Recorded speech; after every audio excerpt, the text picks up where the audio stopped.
Welcome back to another episode of Brands Bites. It's been a little bit, but we're gonna jump back into the swing of things here. Busy work life and trying to catch up. But Jim Ryan, the CEO of PlayStation, said if Microsoft were to acquire Activision, Sony will not share PlayStation 6 information with Call of Duty creators. So basically, the CEO of PlayStation has this big idea that if Microsoft acquires Activision, which doesn't necessarily upfront affect Sony, that he will just do it himself and make it a problem for Sony anyways, which is interesting. Not a great business strategy, in my opinion. Microsoft has already said that if they acquire Activision Blizzard, that they will not withhold it from Sony or anyone anyways. But Sony is still trying to find ways to suspend the deal, scare the Call of Duty developers into pulling out of it. And in any case, I don't think this is really going to work. The point here is, why do they think this is going to work in the first place? And secondly, I believe this was already blocked in the EU, and it's just other places that it hasn't been blocked in yet. But I think Microsoft here is just trying to acquire things so that they can have... They want to have, like, the Call of Duty. I don't think they're going to remove it from any platform. I think that would hurt them too much. I think what they're rather going to do is take this great system and make other games with it. As in Call of Duty, everyone loves the gunplay in Call of Duty. So what do? Take the Call of Duty gunplay and you add it into other games. You take it to other places and you make other things that then you can take those things kind of on your own. But I don't know why Sony thinks this is going to be the way to do it. I don't think this is going to work out at all for them. It's a terrible plan. Jim, this is a bad idea. You judgment call here, but you look older, and I don't think this is the best idea you've ever had here. And also, if you're so scared, then Sony should just buy their own company, own gaming developer company. Why not? Everyone else is doing it at this point. Next up here, we have the low-cost, one-seater mini electric jet boat. Looks sick. This looks totally Photoshopped, by the way. Which maybe it is. Who really knows here? Now, it can carry adults. I don't know why, but his face here looks just so fake to me. Let's just zoom this baby in. That doesn't look real at all. Like, this whole article might be fake. I might just be pulling y'all's leg. And that's my bad. But it's a cool thing to think about. So, apparently this is an Alibaba product on electric boats. Now, this looks more real. I could see that actually being a real picture. Now, the boat is just about 5 feet and 11 inches long, or 1.8 meters for everyone else in the world, and hits speeds up to 30 miles per hour or 48 kilometers an hour. Now, thanks to its 15 kilowatt, 20 horsepower electric motor that uses the jet ski-like power drive. This is basically a jet ski you can sit in, if we're all being completely honest here. It's quite a bit of power for something that size, and the motor includes water cooling. It should be cooling itself anyways because it's in the water, but whatever. Now, the motor is mounted to a 77-pound hull formed out of ABS plastic. Now, the removable lithium-ion powered battery weighs just 50 pounds, basically. Just under 50 pounds, 48.5, but nearly as much as the rest of the boat itself. But it is cool that you can actually swap them out. Now, that said, you're only going to get about 30 to 50 minutes at peak power, though the lower runtime... if you're not full blasting it the whole time and taking like harsh turns, probably gonna get a little more out of it. Now, the cool part is, as I said here, the removable lithium-ion powered battery, so you could charge up multiple batteries. It is a 3.88 kilowatt hour pack and is rated for about 800 charge cycles, so it should last a decent amount. Now, this would be so much fun to have. I've always wanted to get an electric hydrofoil, but this could be equally as fun to have out on the water. I mean, this is sitting. Like, if you're in any kind of bumpy waves, I'm going to be honest, this is probably not it. This is probably not be fun to ride in any sort of wave. Now, there's no rudder on this boat. As most jet-powered things, you turn the nozzle, that turns your direction. So there's a little bit of probably learning adjustment for people that are used to a normal boat. But a pair of stainless steel cleats adorn either side of the bow, so you can tie this sucker up to places if you need to. Hopefully you never need to, but it's an option for you. And I love that it says race on here. I love that it's got this knockoff NASA symbol, but looked like one from a distance. It's not, though. Racing stripes. It's just I mean, they even put the Cybertruck steering wheel in there, so you know they're legit. They're actually trying to do this the best thing possible. Now, the good question here is, does this say no race, or does it say race on? Because it probably says race on. I have no idea. It probably says no race, but this is super cool. I'd love to pick up one of these. I don't know how much it says it is. Oh my gosh, it only costs $10,000 with shipping.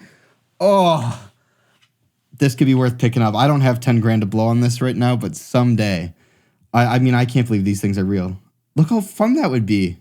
Actually, this, like I said, the ride looks absolutely horrible. But 30 miles an hour is actually like pretty, like you're cooking pretty good. A windy day would not be fun, but you're cooking pretty good. They also don't even look like they sit that low in the water, so you can probably drive this in some pretty shallow areas. You could probably get quite a bit of air if you hit the right bump. Oh, look, see that guy right there? That's not fun. That wouldn't be fun. Probably a good thing to ride on like rivers or smaller lakes, things that aren't going to have as much turbulence going on. Now, it is an Alibaba thing, so who knows if it would actually show up to your door. But there's other pretty cool electric boats like this. And this one just happens to be one of the coolest ones. It'd be cool to see someone actually pick this up and take it for a spin. Maybe I should be that guy at some point. I'll start a GoFundMe. You guys can, down below there'll be a link. You guys can just go give me 10 grand each, and I'll buy a fleet of these, and then I'll rent them out to people, and that'll be my big business venture to do. Now, I've complained about electric chargers a ton, and the next couple articles are going to talk about this a little more. Because let's just start with this one, actually, which is Tesla technology inches closer to becoming the industry standard. I'm a little behind on this. I know this was a lot last week and stuff, but the Tesla charger that they changed to the NACS charger, I believe, the North American Charging Standard, has had a ton of other companies join in on it, which is great to see because again and again and again, if they don't standardize the charging, nobody's going to buy an electric vehicle because at some point you're going to go, I can't charge anywhere. I have to think about where I'm charging. And Tesla had such a big lead that how can you not? So I believe Ford, Rivian just joined in, GM joined in, Fiat, I believe so, Chrysler, maybe? Can't remember. Could be wrong. Might be making things up here. But this will give these car owners of these GM, Fords, and Rivians in the future access to more than 12,000 superchargers in the U.S. And a lot more than that worldwide, obviously. I mean, this is just going to be a big swing and make everything so much better for the electric charging market. I think this is also going to help out when it comes to Tesla's bottom line, because if you think about it, if your charger is the standard, you have the biggest charging network. Well, now it makes a lot more sense to build out your charging network. So if you're a Tesla owner, well, you might be going, this sucks because now the charging stations at Tesla chargers are going to have more people at them, and then I'm to deal with more people. But the truth is, at the end of the day, this is just going to get more chargers out there for you. Sure, there's going to be some growing pains at the beginning here. I wouldn't doubt that. But also, Tesla's made it very clear they're going to build as many chargers as they can afford to do in a year. And so I'd be excited just to see this take off. And if you're a Tesla investor, well, they're going to be making a lot more money on these chargers because other cars are going to be charging there as well. And on top of that, we have Washington State and Texas are the first two states in the U.S. at least to make the Tesla charging standard required to be able to get federal funding or state funding from these states. Now, the NACS charger, which Texas and now Washington have gone away and done, are going to be required in these states to be able to get federal funding. That'd be like your tax return funding or your tax benefits for buying an EV, everything like that. And so that's great to see that states are starting to require it. At some point, someone was going to have to put a line down because some companies seem like they couldn't care less. And this is a start to make that actually transition over and start to happen. Following that, with the Tesla Cybertruck, how has the interior changed in the design for the past 4 years? As we know, revealed in 2019, was supposed to be, released a couple years later. It has been a little more than a couple years, but that is the Elon/Tesla way of doing things. Hype them up, keep them hyped, and hope that you can hit the target that you set too far in front of you. But with that, what has actually changed about the Cybertruck? So here is a initial display interior for the Tesla unveil at the Cybertruck 2019 event. Now, unfortunately, that event was at night, so like seeing things kind of sucks here. But take note of like the granite looking front area that's a 3-seat across the middle. Now, this could just be an option or how they currently had it configured. Take a look at the steering wheel. You know, the angles in here, how everything looks. Hyper futuristic, weird looking things. Now, oh, look at this. They're already telling us the 3 things that I just told you guys. The yoke steering wheel, the 3 front row seats, the marble dash that is made from recycled paper materials. Of these things, the yoke steering wheel has been, may we say, a hit and a miss. Some people love it. A lot of people don't. The louder group being the don't. But as they showed off at the first time at the Investor Day in March is the round yoke steering wheel, where they basically just added a bar across the top and said, sick. As you can see here from this image as well, we have a different colored dash. Now, I do wonder if this is just a different option of the Cybertruck. Same with this here, if this is just the center console option, if you are able to get a bench seater or not, we will have to see, but that is another difference there. Again, you can see here the seats have way more actual cushioning and actual bump out headrest.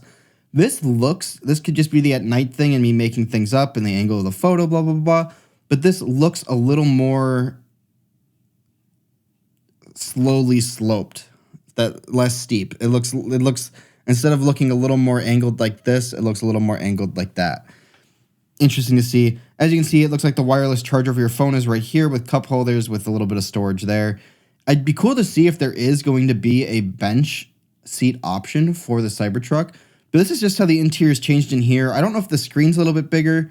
They clearly left the gap here with rubbers. So maybe this could be lifted up into a like mini seat. We'll have to wait and see because the Cybertruck is in motion. Like that's happening this year. Like they put a date down at the end of September, basically. Now, Pepsi has revealed the Tesla Semi operation details with real mileage numbers.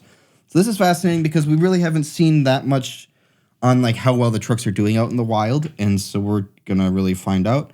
Now, to start, Pepsi Tesla Semi is delivering Frito-Lay products around 425 miles per charge. It is also delivering Pepsi out of the Sacramento warehouse on 100-mile daily routes going directly to stores and 300 to 400-mile runs to either warehouses. Now, one of the Frito-Lay executives in the video says the content of the Frito-Lay Tesla Semi can weigh around 45,000 pounds and is really accepted. The weight and potato chips are made out of a lot of air. Wait a minute. Hang on.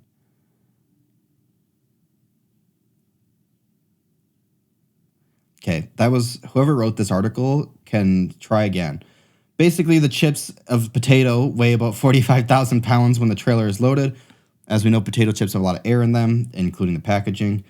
Now, he says when we took out the soda cans, aluminum liquids, these things weigh a lot, and they will wait out in that video. Holy crap, I can't read whatever they're trying to write here. This article blows. Why did I click this one? Now I have to...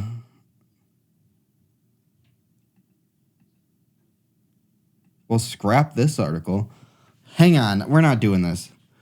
Pepsi, Tesla, Semi, real numbers. I can't believe that was such a big... That sucked. That article was terrible. I don't know why I selected that one. So the Frito-Play products are getting about 425 miles, but for heavy loads with the sodas are about 100 miles. Woo! Now, that is not great. 100 miles is not very far, but when you're at full load, unfortunately, they're just not quite there yet. Now, reportedly stated the company's Tesla semi-trucks still have 20% charge after carrying chips of a load. Carrying chips in the case. Between my reading and these articles, I'm just...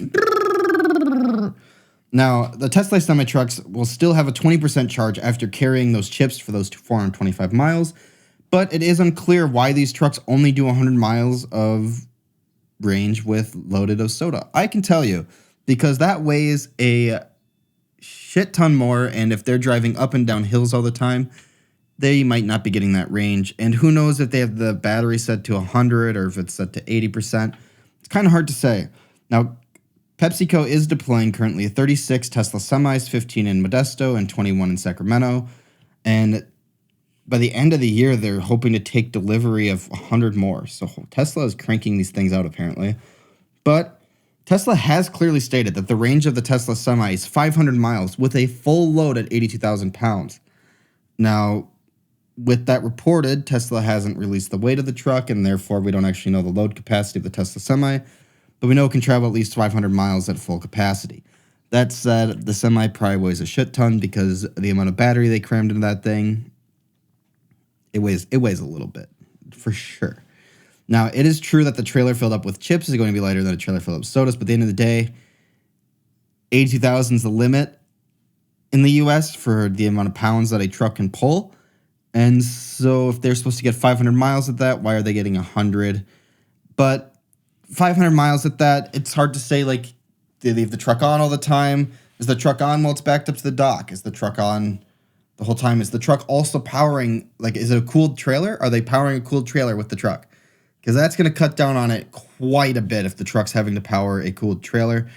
And there's just not enough information here to know for sure. But if they're really only getting 100 miles on that, that's rough. And there's a reason that we're not seeing that many electric semi companies make it out there.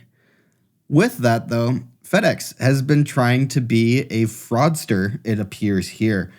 Hopefully this article is not a lie, and hopefully I'm not defaming somebody. But FedEx is named in what could be one of the world's largest odometer fraud schemes in U.S. history.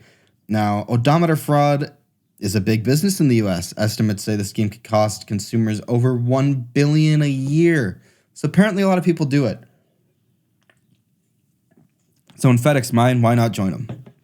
Which is partially a fair take. It's not great, though. Companies like FedEx ordinarily get rid of their delivery trucks when they hit their operational limits, usually around 350,000 miles. But in the suit, the plaintiffs are saying the scheme involving old trucks started over a decade ago are not great. Basically, they decided to stop scrapping the trucks and have them sent to auto auctions instead. Now, the lawsuit states FedEx began in or around 2011, pursued by another revenue stream by remarketing the fleet vehicles instead of destroying them. Now, basically, they agreed to commit odometer fraud as part of the remarketing enterprise. So you want to buy this truck? It's got over 400,000 miles on it, but the odometer says 180. So it's a good buy. Don't worry about it. Now, about a month after the sale, the FedEx contractor contacted me and said, "Hey, what are you trying to pull here?" And I said, "What's wrong?" And he said, "I took this into Freightliner and had the vehicle hooked up to the computer and it has 400,000 miles. But your odometer says 180. Bam, lawsuit, get 'em, boys. I don't want to be that guy, but like, of all the shipping companies, FedEx kind of like down here for me anyways. Like, they're not my favorite. Like, if I was going to ship something really, really expensive, like other companies, FedEx is probably what I would do, in my opinion. And it looks like maybe you don't want to support them anyways, because here they are committing odometer fraud. But if you're going to keep your shipping costs low like the American public wants, and you're going to work with companies like Amazon, how do you make that happen? Slide back the odometer, get more money back for your trucks, and sell them on the road. With that, the biggest article of the day, and this is actually the most recent one probably in this episode, because I start putting these articles away, and then by the time I get time to record, I don't always have time to go through and do all the record things. But new drone footage has shown that the Tesla Cybertruck production is well underway in Giga, Texas, with the casting presses now installed. 2 9,000-ton Giga presses were visible in the footage, as well as plenty of Cybertruck rear castings. So, 23rd of June, 2023, Giga, Texas. What the heck did I just do? Gigatex's images inside of the building. They apparently recently took down covers that were on these windows, and so this guy flew there because that's what you do if you're a stalker. And so basically, window covers were removed strangely right when we started seeing a lot of Cybertrucks in the wild. 2 9K gigapresses were installed, a new north-south foundation under construction in the eBay, not the website. See this and a lot more in my YouTube video later today. But all you really need to know here is things going on inside the building through these windows that this guy is stealing photos from. This must be one of the presses. I don't actually know because I am not a truck maker person guy, but it appears to be that to me, so that's probably what it is. And just to give you a scale of how big the factory really is and how creepy this guy really is to be shooting drone photos through the window like this. But that's what people do, and not super funny. Not super, not super like it's expected, I guess, in my opinion. Now, currently, Tesla has roughly 1.8 million Cybertruck reservation holders. Where the hell did they get that number? But given the automakers are expected to manufacture about 375,000 units annually, it can take upwards of 4 years to satisfy all those orders. Now, you can reserve one still for just a measly $100 deposit, and that is fully refundable. Now, when it was unveiled, just back to the Cybertruck stats, here we have a 40,000 single motor version with 250 miles of range, an entry-level offering, which if they hit that and that's down there with Model Y and stuff, that is a really compelling product. Take away the looks. If you just heard out of nowhere, hey, you can get a Model 3, you can get a Tesla Model Y, or you can get a truck, all at the same start price, that's pretty insane. And by the way, your truck is not only bulletproof with glass and like stainless steel. You want to whack that sucker with a sledgehammer and throw a ball at it, you can crack the window still. So wild if they still can hit these targets. We'll see if that's where it actually ends up becoming. I'm guessing they're expecting most people will add in a ton of things, and it might be a little more than that. Now, for 50,000, buyers could upgrade to a dual motor variant with over 300 miles of range and a 4.5 second 0 to 60 mile per hour time. And at the top of the line is the 70,000 tri-motor Cybertruck. Tesla stated it would have over 500 miles of range, a 2.8 second 0 to 60 time, which, just to put in perspective, before Plaid, 2.8 was what the Model S did, I believe. So that is pretty wild. And it would have a max towing capacity of 14,000 pounds, which will be also pretty crazy. And if it comes with Tesla's new charging things, it's just going to charge insanely fast. It's going to be an awesome product and great to see happen and come out into the wild. And with that, that is it for this episode. Expect to be a little more consistent now. I'm going to force myself to do these no matter what, whether they have video or not. They might not have face cam all the time because I might not be able to set it all up and do it all the time. But with that, thanks for watching and listening, or whatever you're doing to this episode, and I'll talk to you guys in the next one. See ya.